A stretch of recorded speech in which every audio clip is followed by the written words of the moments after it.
Bismillahirrahmanirrahim. Yang belakang bisa lihat wajah saya enggak? Bisa dengar suara saya? Jelas? Karena kemarin saya tanya sama ibu-ibu, katanya di belakang enggak begitu jelas katanya kemarin. Sekarang sudah jelas ibu-ibu? Kalau enggak jelas, protesnya jangan sama saya, sama yang lain. Bismillahirrahmanirrahim. Assalamualaikum warahmatullahi wabarakatuh.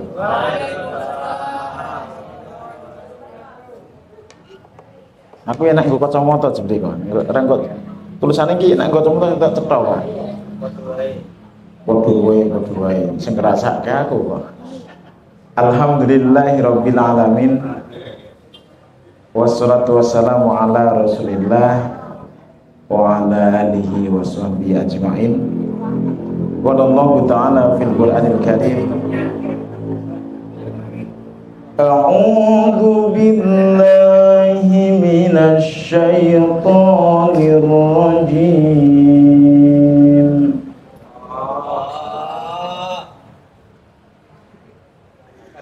Bismillahirrahmanirrahim. وَلَنَبْلُوَنَّكُمْ بِشَيْءٍ مِّنَ الْخَوْفِ وَالْجُوعِ وَنَقْصٍ مِّنَ الْأَمْوَالِ وَالْأَنفُسِ وَالثَّمَرَاتِ وَبَشِّرِ الصَّابِرِينَ. Sadaqallahul adzim. Qala Rasulullah sallallahu alaihi wasallam, man salaka tariqan yaltamisu fihi ilman sahalallahu lahu bihi tariqan ila jannah. Sadaqa Rasulullah sallallahu alaihi wasallam. Amma. Yang kami muliakan, yang kami hormati, para alim, para ulama, para sepuh sepuh. Oh, Protestan to. Wis sesuk awakmu viral diumrohke wong lho. Enak viral iki diumrohke lho. Diumrohke dikit 100 juta. Tapi sarane didol es nek. Takmir masjid Madyo Mangunkarso.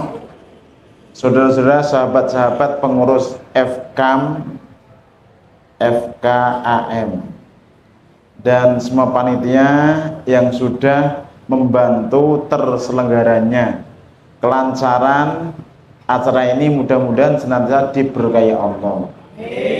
Khususan ibu-ibu ya.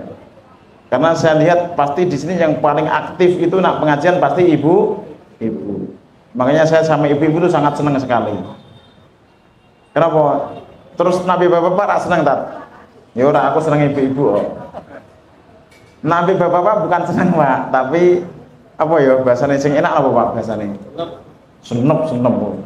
Yo biasalah. Karena istri saya itu perempuan gitu loh. Anak saya juga yang ikut ke sini 2 perempuan, makanya aku ngomong ibu-ibu sih. Nah, sing melu anakku lanang bapak-bapak gitu. Bapak-bapak saya aja salah paham sih Pak, tenang aja. Saya tetap memuliakan bapak-bapak. Tadi saya dapat kata-kata ada 2 air.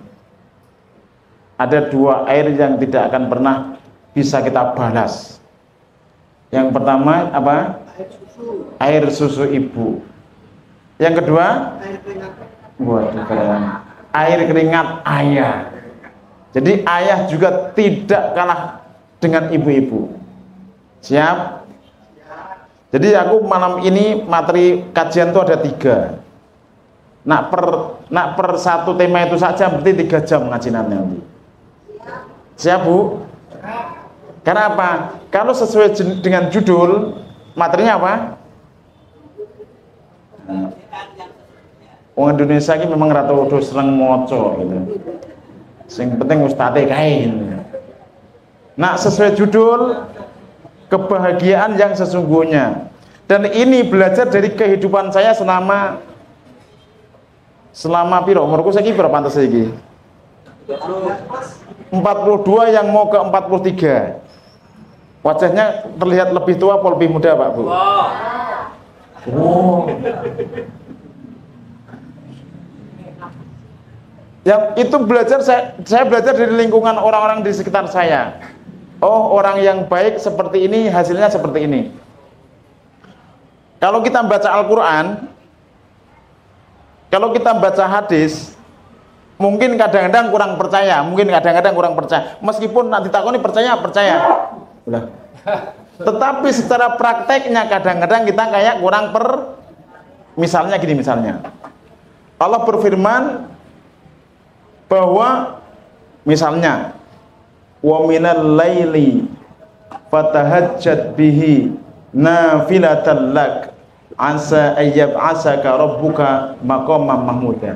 Ada di sepertiga malam terakhir itu waktu yang di mana kita doa pasti akan Allah kabulkan. Kalau kita mohon ampun, Allah akan ampuni. Kalau kita pengen hutangnya lunas, Allah akan lunasi. Tapi seberapa banyak di antara kita yang mengamalkan ayat ini? Halo. Bangun, tangi. Cuma ning kamar mandi pipis bareng ki turu meneh. Bener? Apa meneh sing wajah-wajah nganten anyar, bojone ayu. Ayu langsing. Kutilang darat. Kurus tinggi langsing dada rata. Sebaliknya satu legi setengah tua lemu gunuk ya. Apalagi yang seperti wah abot perjuangannya. Nak sing mbah-mbah wis tua-tua. Culke. Mungkin memerangi itu wis gampang, tapi nak sing bojone cek nom seger, sing lanang cek seger ganteng gagah diteake sisan ya. Terus sing wedok ayu sisan, wes abot. Makanya pumpung ibadah tahajudnya anak muda, pengantin baru dengan pengantin kawak itu bisa jadi pahalanya beda, Pak, misalnya. Karena perjuangannya juga beda. Nah, ini. Ketika Rasulullah bersabda, Al-mahiru bil Quran masyafaratil kiramil barara. Orang yang fasih membaca Al-Quran, orang yang mahir membaca Al-Quran, dia akan dikumpulkan dengan para malaikat yang suci lagi mulia. Ternyata yang ikut kelas Ustadz Aji Tasin berapa orang? Ayo. Berapa? Lebih banyak kelas Ustadz Aji kok pengajian yang habis maghrib? Mulai. Tat, kan aku kerja, Tat. Aku kerja loh, Tat. Nafkah yuk ibadah, bener. Ya misalnya tidak ikut kelasnya Ustadz Aji, ikut kelas di tempat yang lain. Karena orang yang hafal Al-Quran, orang yang ahli di bidang Al-Quran itu besok surganya itu ikro, warotil, ikro wartaki, warotil, kama kunta turut fid dunya, fa inna manzilataka inda akhir ayatin takruha. Semakin kamu fasih membaca Al-Quran, semakin banyak membaca Al-Quran, derajat surgamu itu semakin tinggi. Yang ngomong sinten Nabi. Tapi semangat kita baca Al-Quran ya biasa-biasa saja. Kalau saya tanya Ustaz Haji, mungkin yang ikut tasin ya kuwi meneh. Ning buka ning kelas kono ya sing melu kuwi meneh. Ning kono sing melu kuwi meneh. Itulah. Kita percaya bahwa Nabi tidak pernah bohong. Kita percaya bahwa Allah itu janjinya pasti benar. Tapi percaya kita cuma berapa persen saja. Makanya tema yang saya angkat kali ini ada tiga tema yang membuat saya risau. Jadi pengajian itu kalau dimulai dari risau itu nanti insya Allah akan nyampe ke hati-hati jenengan. Tapi kalau dari nafsu, pengen terkenal, pengen diketok hebatnya saya, nah itu ya, saya mulai dari kerisauan saya membahas, mohon maaf kalau tidak sesuai tema, karena ini pas anget-angetnya. Yang terjadi saat ini adalah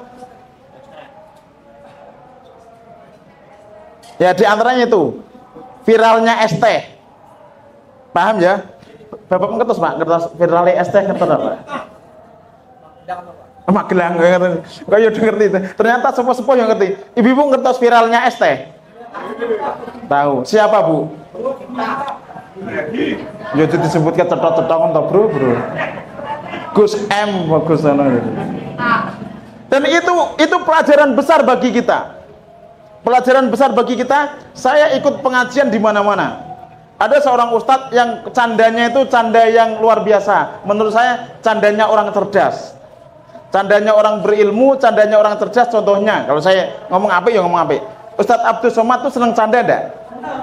Tapi candanya orang cerdas. Bener enggak? Jadi candanya itu tidak nyakiti orang. Abu Iqbal seneng canda enggak? Nyakiti enggak?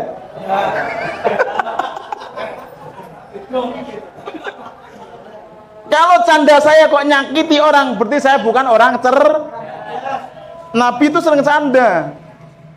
Ketika ada orang tua yang nenek-nenek, kata Nabi, nek di surga itu tidak ada mbah-mbah, nek. Nangis itu. Nenek-nenek nangis. Jadi bapak-bapak yang tua-tua, di surga itu tidak ada orang tua. Jadi yang di surga itu yang muda-muda. Ini nenek ini nangis.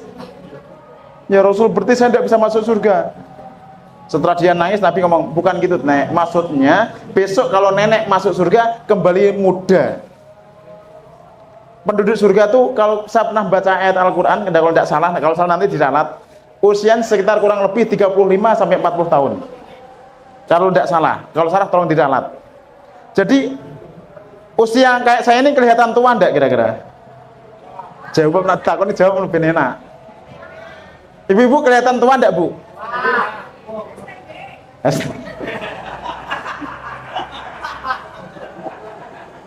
Gujumu kok guyu katanya seneng aku nak dihapuni. Tak apa-apa, Bro. Saya terlihat tua kalau dijejerke kalau yang muda. Tapi kalau aku dijejerke yang tua kelihatan, jadi kelihatan muda atau tua tergantung perbanding. Saya ganteng enggak, Bu? Ganteng kalau dijejernya dengan yang kurang. Aja ngomong elek, enggak boleh. Candanya orang berilmu itu tidak menjatuhkan. Saya ganteng kalau dijejernya dengan orang yang kurang elek, kurang ganteng. Tapi kalau saya dijejer kayak Mas Rizal, ganteng di, Bu, kira-kira, Bu?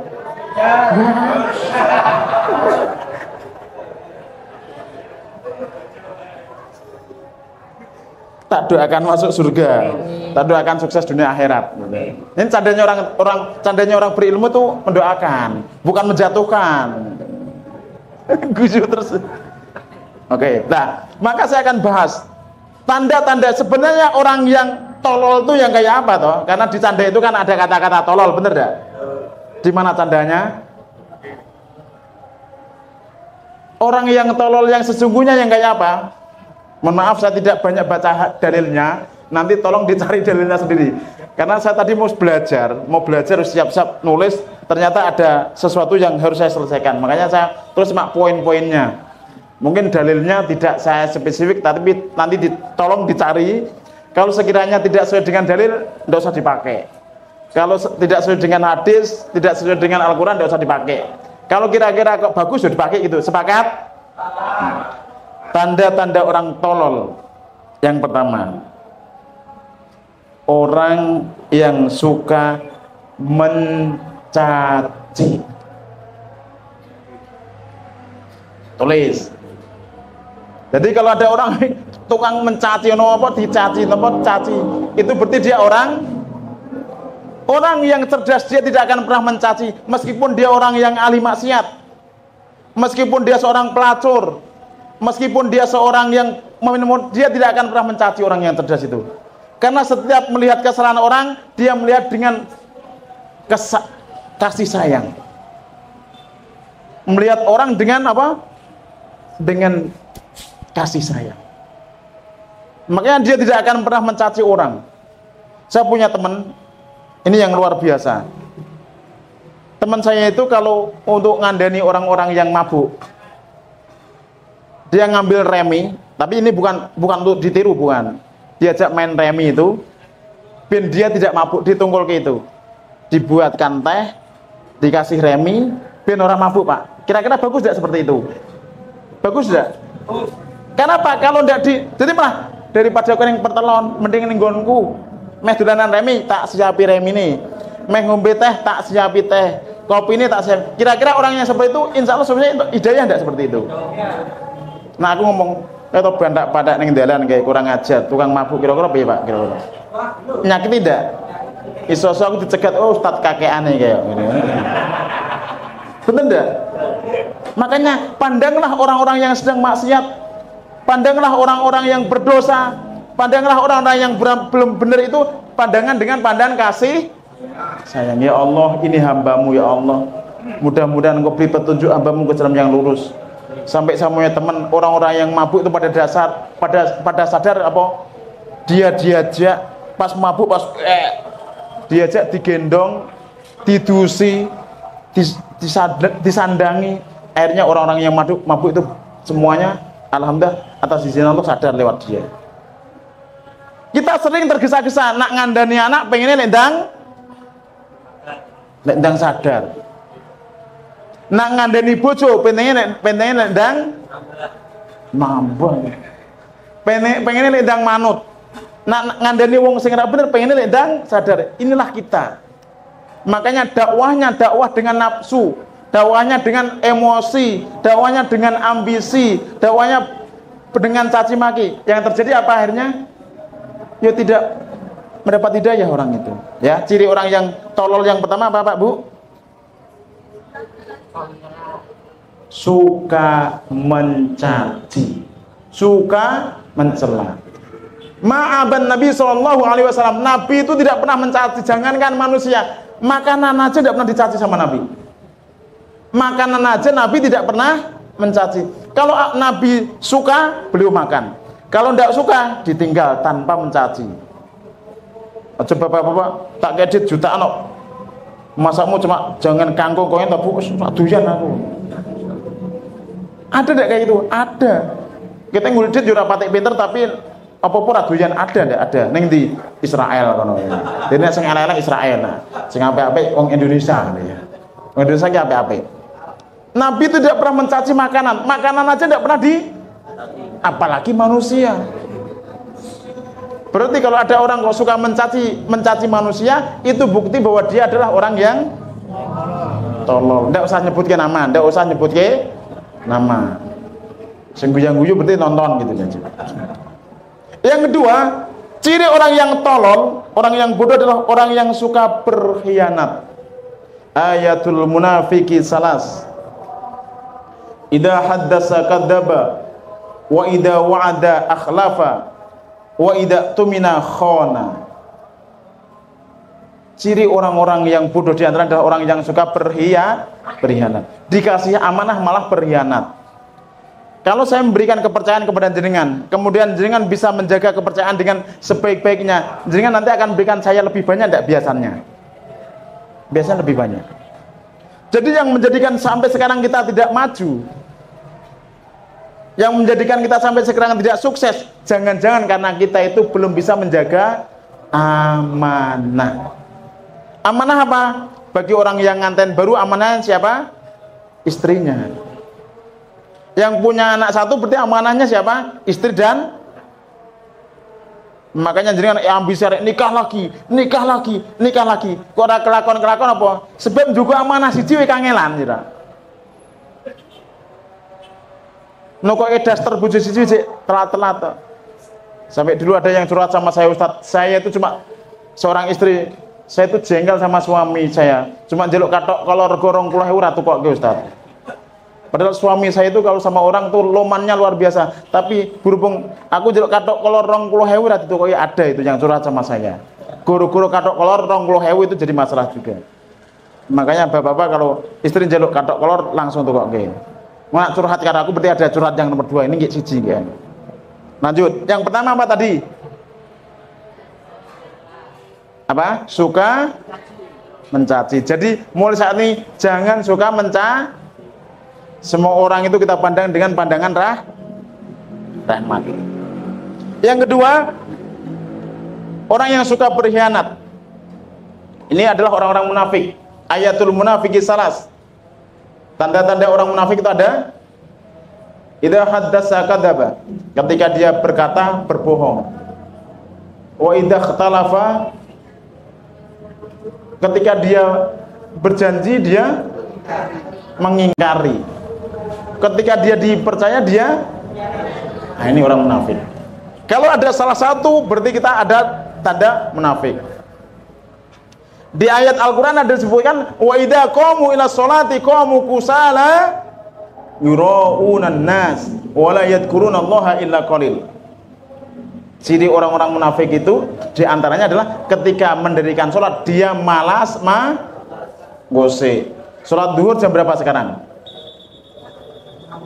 Setengah 12. Nah, kadang sampai setengah 3 sore. Itu malas-malasan. Yang nomor 3, orang yang tidak pernah melihat kebaikan orang lain. Jadi orang yang tolol, ciri orang yang tolol nomor 3 adalah orang yang tidak pernah melihat kebaikan orang. Ibu-ibu, ketika Nabi Isra Mi'raj, Nabi ditampakkan semua penduduk neraka rata-rata perempuan.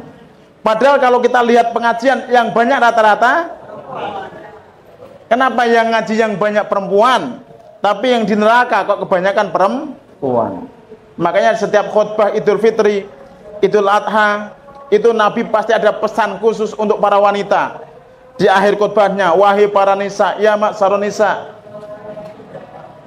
wahai para perempuan, bertakwalah kepada Allah, karena sesungguhnya saya ketika Isra Mi'raj kebanyakan penghuni neraka adalah para perempuan.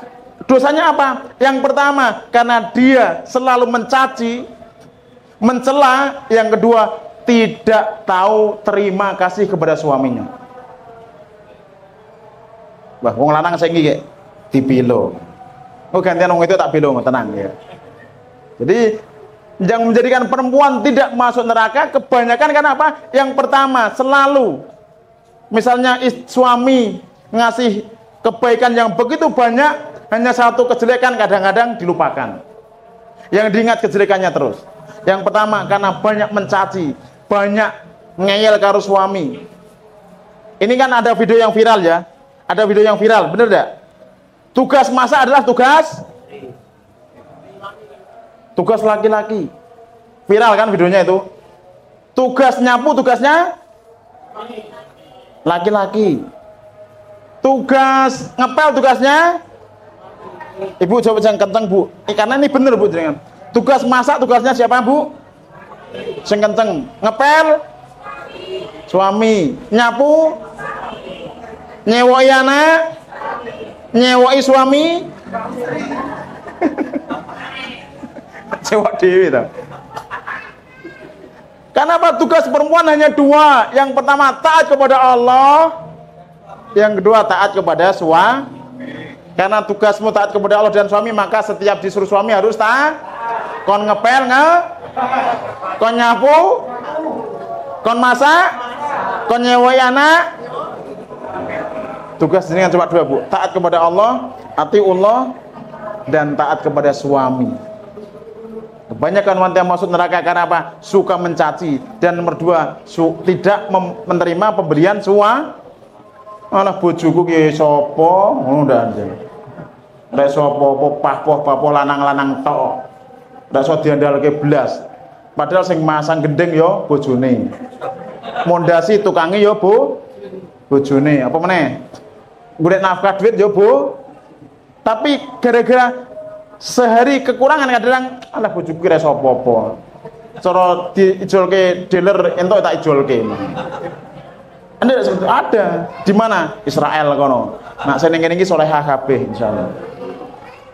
Yang nomor 4, orang yang lupa bersyukur atas nikmat Allah. La in syakartum la azidannakum wa la in kafartum inna adabi lasyadid. Jikalau kamu bersyukur atas nikmat-nikmat Allah, Allah akan tambah nikmat. Jadi kalau hidup kita sampai sekarang masih susah, utang ora lunas masalah rampung problem tambah tiap hari, penghasilannya berkurang, pengeluarannya malah bertambah. Asik gak kira-kira? Asik enggak? Enggak asik toh? Oh, bener jenengan Pak. Penghasilannya berkurang, pengeluarannya yang bertambah, akhirnya gali lubang tutup. Ada enggak? Ada. Ini biasanya orang-orang yang sebenarnya adalah orang yang kurang bersyukur. Mohon maaf ibu-ibu, saya ini dakwah dari kelas 4 SD. Latihan tampil di panggung itu sudah dari kelas 2 SD saya. Tapi bukan dakwah nyanyi, saya penyanyi Pak dulu. Saya penyanyi. Waktu saya kecil itu penyanyi dangdut. Jadi cita-cita saya dulu sebenarnya jadi penyanyi dangdut. Akhirnya tak rubah jadi pendakwah.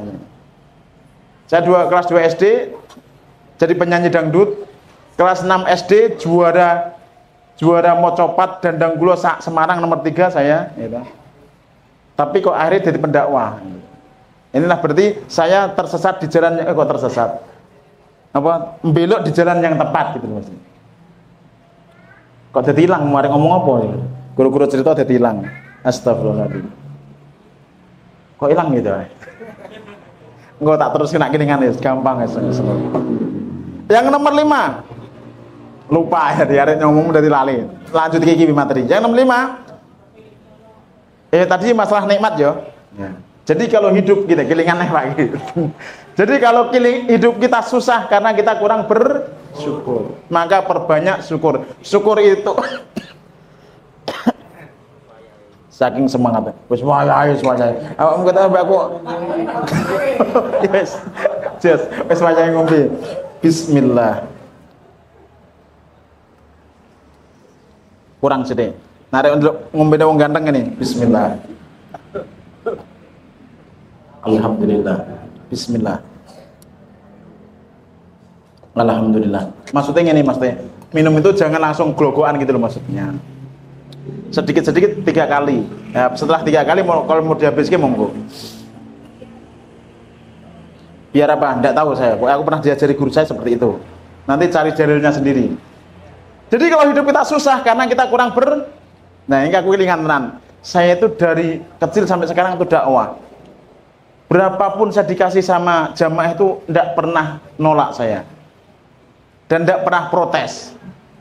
Suatu saat nih, ini saya saat lagi tidak mau menjelek-jelekan siapapun, tapi pengalaman nyata. Saya tuh dikontrak 2 hari di Tegal, di Guci. Ustadz dikontrak 2 hari di Guci. Nanti Ustadz apa namanya itu? Nak cara kontraknya semene 2 hari siap. Alhamdulillah Pak, 2 hari pulang saya pulang. Yang tadi dijanjikan Pak, alhamdulillah Pak, tidak dikasih sama sekali. Aku pernah pamit karo istri saya. Saya dikontrak 2 hari di Guci. 2 hari di Guci. Kontraknya sekian. Ternyata tidak sesuai kontrak. Saya mikir mungkin dananya belum cair. Mungkin apa, alasannya banyak lah, tidak apa-apa lah. Berarti Allah sedang ngajari saya untuk latihan menjadi orang yang ikhlas. Saya ikhlas. Sampai Pekalongan diajak mampir untuk beli kerupuk sak plastik. Kerupuk sak plastik. Bener ini kisah nyata bener. Makanya jika nak kontrak Ustadz, gue ngasih seloyot dusunnya gede. Diajak beli kerupuk 1 plastik, saya bawa pulang. Saya, ya Allah, mudah-mudahan jaga keikhlasan saya ya Allah. Terus pagi-pagi istri saya bangun dan tiba yang kontraknya kemarin belum cair cairnya kerupuk sak plastik. Wah, namanya wanita ya, namanya juga saya bisa terima karena bendino ora digegeri anak saya yang namanya Ibrahim yang sing cilik kuwi njaluk nak ora turuti umumnya dijuwotosi, dikeploki, tendangi itu yang namanya juga Ibrahim Barita rojo kok, bener gak? Itu seperti itu. Makanya istri saya nak pas kadang nyekel dit ya mumet. Karena apa? Karena dia mau Ibrahim. Nah aku kan ceramah kan beres randidit tentang metu gitu, ketemu Masteri Rizal ngopi beres gitu. Tapi istri saya ngadepi wong 5 gitu, anak 5 kuwi. Ujiannya di situ. Jadi ujiannya setelah di rumah. Saya di jalan tuh lulus sampai rumah apa? Aduh, mulai. Saya tidak mengatakan istri saya materialis tidak, tapi kebangetan saya ngontrak.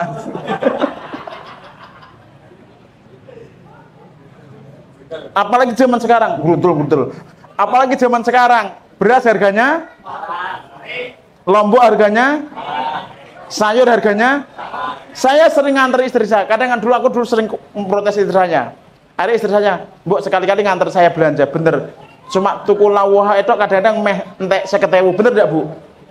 Bener enggak, Bu? Tak bela, Bu, jenengan. Makan jenengan bapak-bapak nak sedina kok cuma ngasih bojone jenengan 1.000 kok ngomong kon ngirit-ngirit ki mesake bojomu asline, Pak. Tertekan gua asline. Bener enggak, Bu? Kan? Tapi bukan juga seperti itu, Bu. Lihat kemampuan kalau memang kemampuannya seperti itu, yo terima. Alhamdulillah. Mudah-mudahan habis ini di lapangan. Oh, cuma nih, Pak.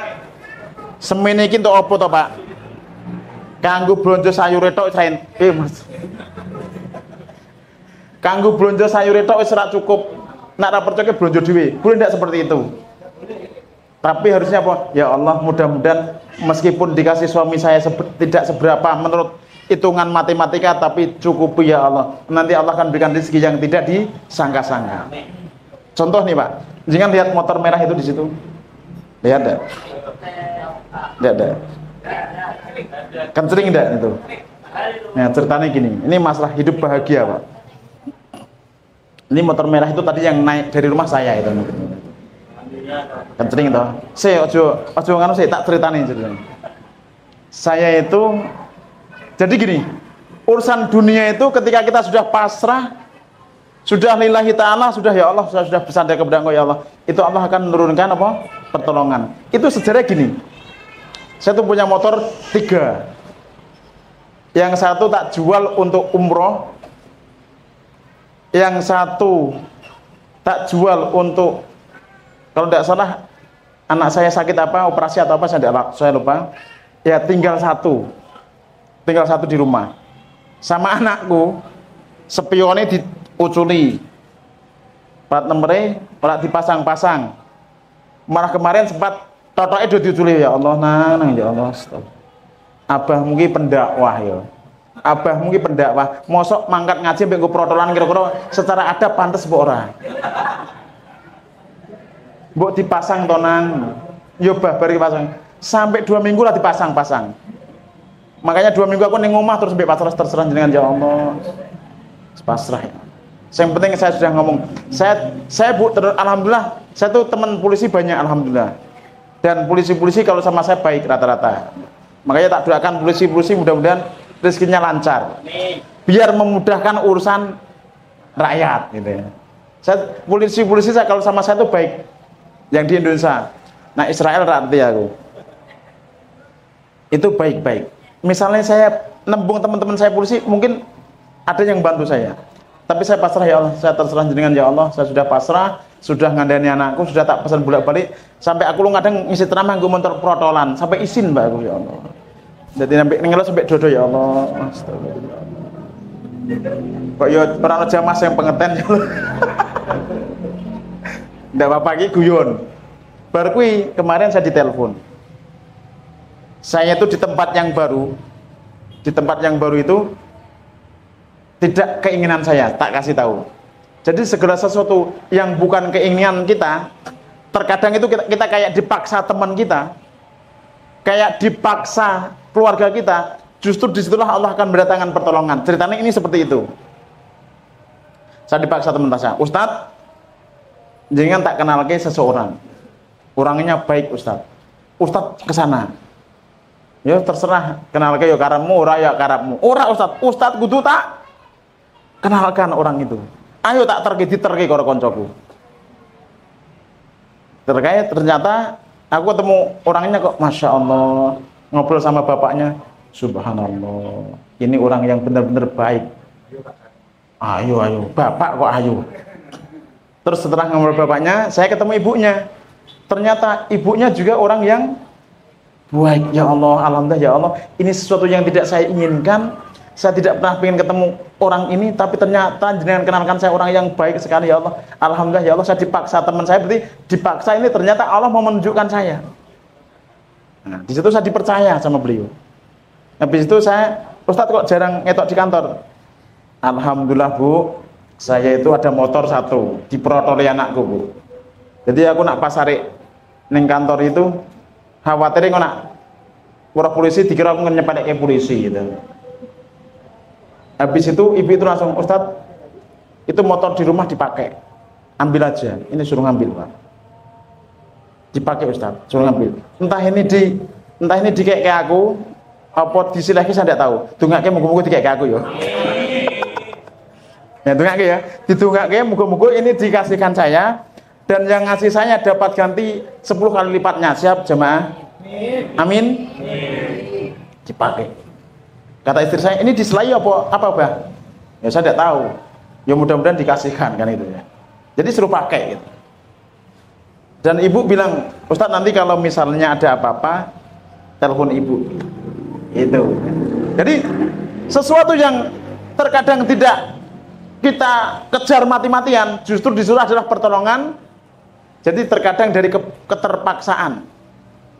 Begitu juga yang kita kejar mati-matian, seolah-olah kalau saya kerja sama dengan si fulan, saya akan sukses, gaji saya akan naik, ekonomi saya akan berubah. Ternyata sering terjadi tidak?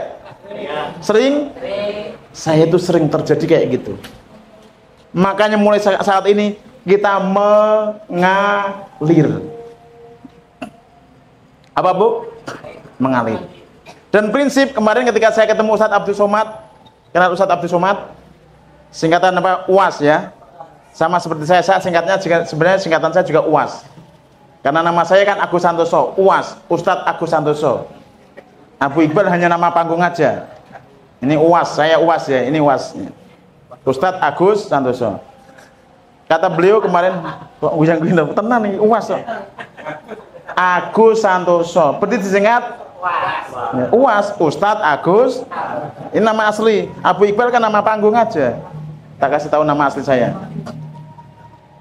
Saya ketemu Ustadz Abdul Somad kemarin cuma 15 menit kalau tidak salah. Beliau ceramah cuma 15 menit. Memang itu undangan khusus. Undangan khusus.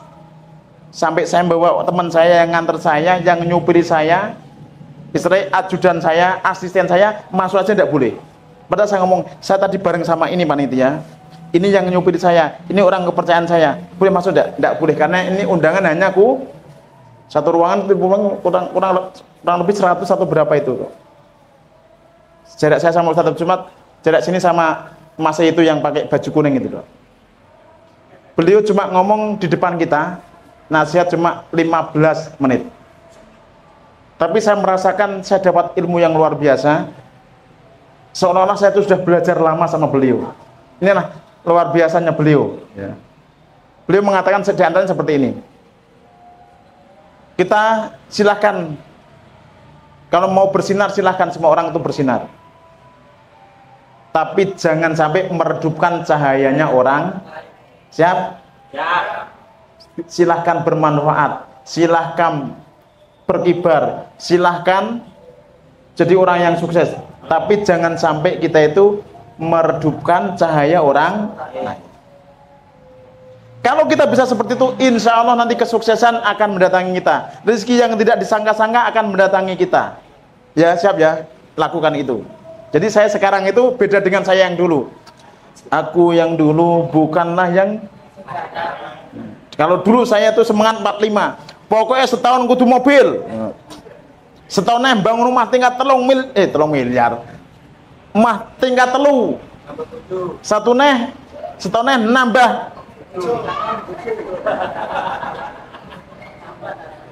Ternyata semuanya zong. Saya malah urusan karo polisi, di penjara, gara-gara 20 juta.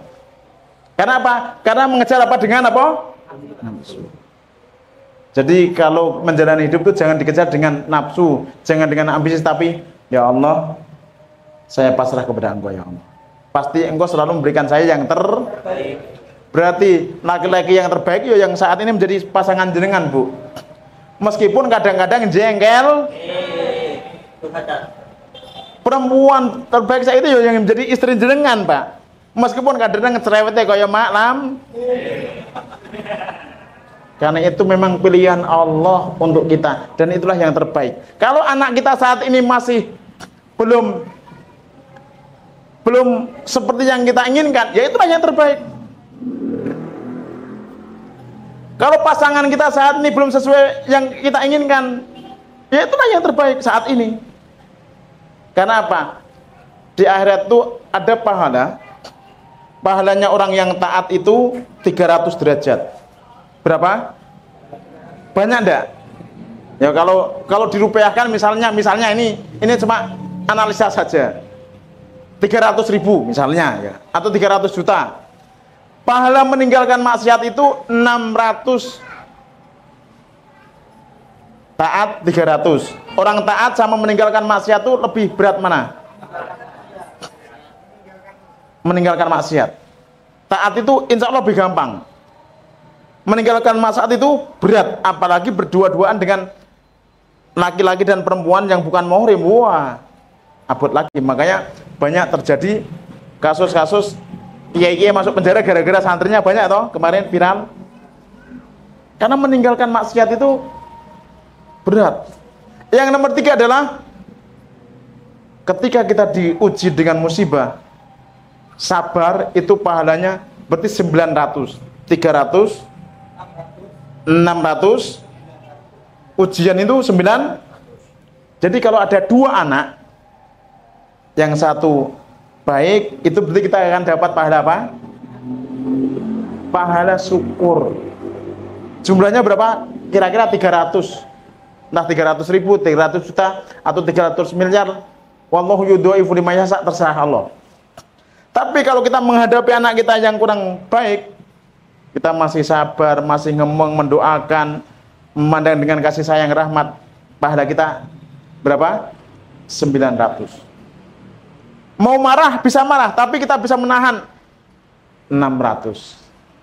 Makanya orang beriman itu sangat ajaib. Ajaban li amril mukmin. Semua perkara orang beriman itu sangat ajaib. Mau ditimpa kebaikan, mau tidak kebaikan, selalu dia akan selalu memuji Allah. Tidak pernah mengeluh. Lanjut. Orang yang berlebihan saat bahagia, putus asa saat ada musibah. Ini ciri-ciri orang yang tolol atau bodoh.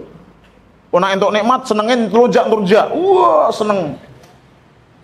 Tapi ketika entuk musibah, seolah-olah wong paling menderita saat donya. Melakukannya lemes ini. Kok lemes melakumu? Yo.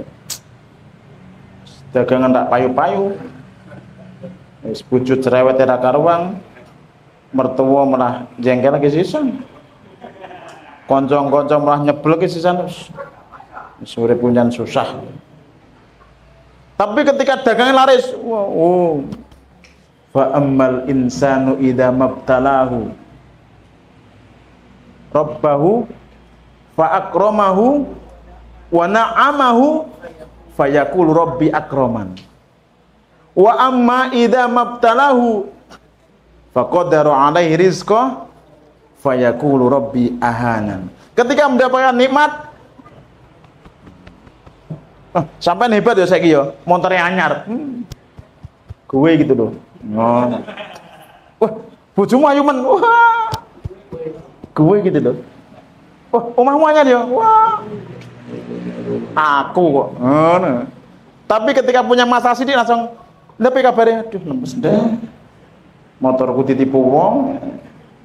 Tapi orang beriman santai, mau dapat nikmat, mau dapat ujian, dia selalu memasang wajah itu selalu wajah yang 227. Ngerti 227 enggak? Kemarin tapi tak prakteknya ternyata kesuwen. Ngerti, pernah tak kasih kode 227 enggak? Senyum 2 cm ke kanan, 2 cm ke kiri, 7 detik. Coba 1, 2, 3. Kowe jeneng ora senyum grandong. Senyum 227.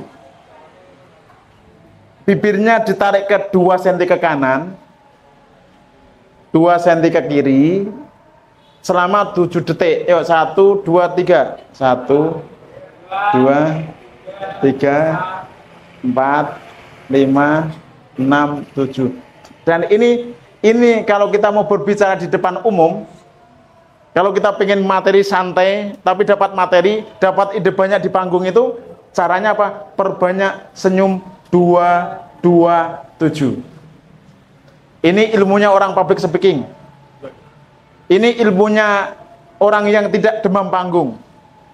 Kenapa saya setiap ceramah kok santai? Kenapa? Tahu enggak? Karena punya apa? 2, 2, 7. Kita selalu dapat ide di panggung karena kita santai. Lihat jamaah dengan senyum 2, 2, 7. Di sini berapa? 2, 2, 7.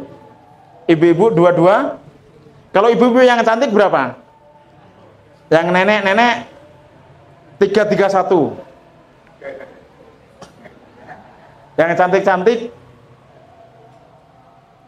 nah itu. Terus lanjut. Yang nomor 6, orang yang tidak punya malu. Al-haya'u minal iman.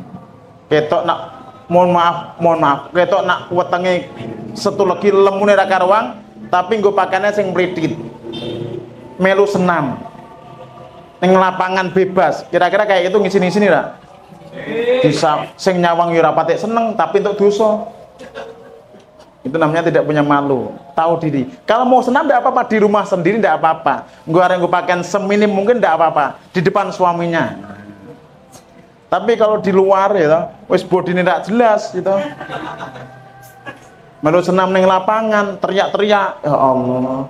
Baru itu diupload di media sosial. Itu dapat pahala apa? Dapat jariah dosa. Wis dosa dhewe ndak ndosani wong liya barang. Wong sendrot dosa, sing ngrasani ya malah dosa. Gemblot ngene koyo pamer, itu dosa juga. Jadi nambah dosa wong akeh. Kemudian orang yang suka dipuji dan tidak mau dinasihati. Ini ciri orang-orang yang bodoh, orang tolol seperti itu. Nak dipuji ki senenge ra karuang. Tapi nak dikritik, dinasihati ngamuk, nesu. Ini ciri-ciri orang yang bodoh alias tolol. Di dalam kitab Tambihul Ghafilin, Abu Lais As-Samarqandi menjelaskan bahwa ciri-ciri orang yang bodoh, ciri-ciri orang yang tolol itu yang pertama adalah marah tanpa sebab. Marah tanpa sidik-sidik ngamuk. Sidik-sidik ngamuk. Inilah ciri-ciri orang yang tolol. Karena dia tidak tahu solusi, tidak punya ilmunya, jadi ngamuan. Yang kedua, berbicara tanpa manfaat, marah tanpa sebab. Yang kedua, berbicara tanpa manfaat. Yang nomor tiga, memberikan sesuatu tidak pada tempatnya. Kalau misalnya peci ini tempatnya di mana, Pak, Bu? Mohon maaf nih, kalau tak taruh sini, tetak ke sandalan kira-kira pas enggak? Ini namanya tidak pada tempatnya. Jadi misalnya gini, jabatan itu amanah, bener ya? Misalnya, saya menjadi pemimpin di sini, kemudian ngangkat orang yang tidak sesuai dengan bidangnya, tidak sesuai dengan kapasitasnya. Kira-kira itu namanya pintar apa bodoh saya? Memberikan sesuatu tidak pada yang tepat. Kemudian Nabi bersabda, min husni islamil mar'i tarkuhu ma la ya'nihi. Salah satu tanda baik Islamnya seseorang itu kalau dia mau meninggalkan sesuatu yang tidak bermanfaat. Jadi bicara yang tidak manfaat tinggalkan. Teman yang tidak membuat kita sukses tinggalkan. Ganti teman yang baik. Lingkungan yang tidak membuat kita semakin taat tinggalkan, cari lingkungan yang taat. Tapi bukan kita musuhi, bukan kita musuhi, bukan kita caci maki, bukan. Kita menghindar untuk berubah lebih baik lagi, tidak apa-apa. Kemudian satu apa tadi, marah tanpa sebab, bicara tanpa manfaat. Yang ketiga, memberi sesuatu tidak pada tempatnya. Yang keempat, mengumbar rahasia pada setiap orang. aib. Apalagi sampai nyebutkan nama, itu tidak boleh, ya. Tidak boleh. Kalau pakai inisial cik mending, tapi kalau sudah nyebutkan nama itu tidak boleh. Mengumbar rahasia pada semua orang. Yang nomor 5, gampang percaya kepada orang, akhirnya sering ditipu. Percaya sama orang baik tidak? Baik. Tapi nak ngerwong dipercaya kabeh masalah enggak? Masalah. Kalau apa Isa? Ya, terus ke siap bos. Yang nomor 6, tidak mampu membedakan mana kawan, mana musuh, mana teman, mana musuh. Itu ciri-ciri orang yang bodoh yang saya rangkum pada materi hari ini. Mudah-mudahan kalau ada yang benar semata-mata dari Allah, kalau ada salah tolong diralat. Kalau ada kata-kata yang baik dari saya itu atas bimbingan Allah, segala puji bagi Allah. Kalau ada kata-kata dan tingkah laku yang kurang baik, kurang berkenan, dimaafkan 1000 maaf. Sekian dari saya, kurang lebihnya mohon maaf. Billahi taufiq wal hidayah. Wassalamualaikum warahmatullahi wabarakatuh.